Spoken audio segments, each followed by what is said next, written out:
ሴትዮዋ ለምን መታችሽ? አልሰራም ብለሽ ነው? አይደለም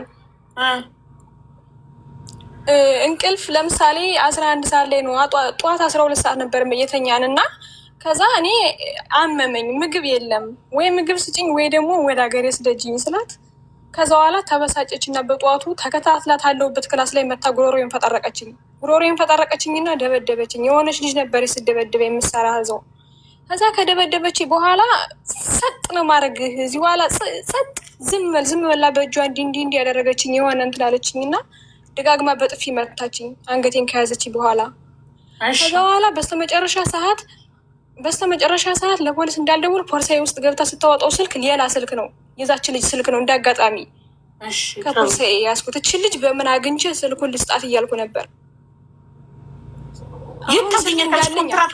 ኮንትራት ቤት መተሽ ሰው ስልክ ይዘሽ መተሽ ታገኘታለሽ። አንቺ ለመጥፋት አስበሽ ነው የመጣሽው? አይደለም እና ኮንትራት የሆነ ሰው ከሰው ጋር ይገናኛል። ኮንትራት ቤት የሆነ ሰው ከሰው ጋር መገናኘት መብት የለውም።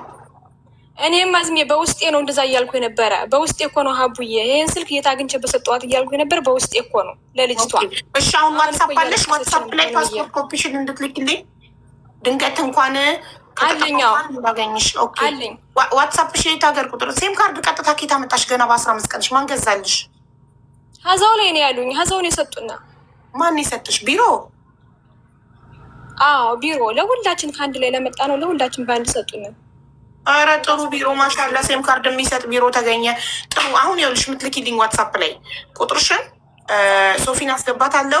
ስልክ ቁጥርሽን ትልኪልኝ እና ዋትሳፕ ላይ ሀቢባ ነኝ ብዬ ቮይስ ታደርግልሽ እንትንሽን እኮ ጥሩ ቢሮ ነዋ። ሴም ካርድ የሚሰጥ ውዶች አንዳንዱ እኮ አይሰጡም፣ የተረገሙ ናቸው።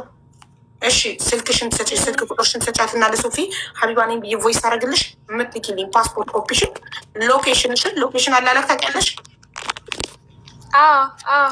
ሎኬሽንሽን እና የቢሮ ማለት ያለሁበት ነው። አዎ ያለሽበት አድራሻ ሎኬሽን የሚለው ላይ ትገቢና ሎኬሽን ትልኪልኝ። ከዛ ይኸውልሽ አሁኑኑ ሲሆኜ ቢሮሽ እደውላለሁ። ለቢሮሽ ደውዬ ፖሊስ ጋር ልንደውል እንደሆነ ነግራቸዋለሁ። ኦኬ እሺ።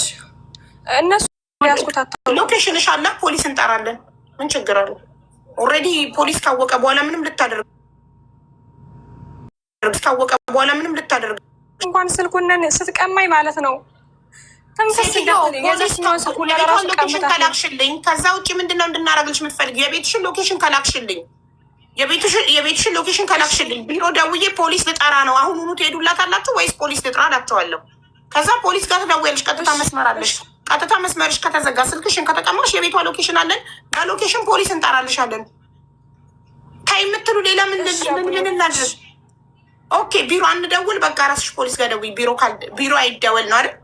ቢሮ አይደወል፣ ቀጥታ ፖሊስ ይደወል። ቢሮ ሳይደወል እኔ ቢሮ እንዲደርስላት ላደርግ ነበር። ፖሊስ ከሚደወልበት ቢሮ ራሱ ቢደርስላት ይመርጣል።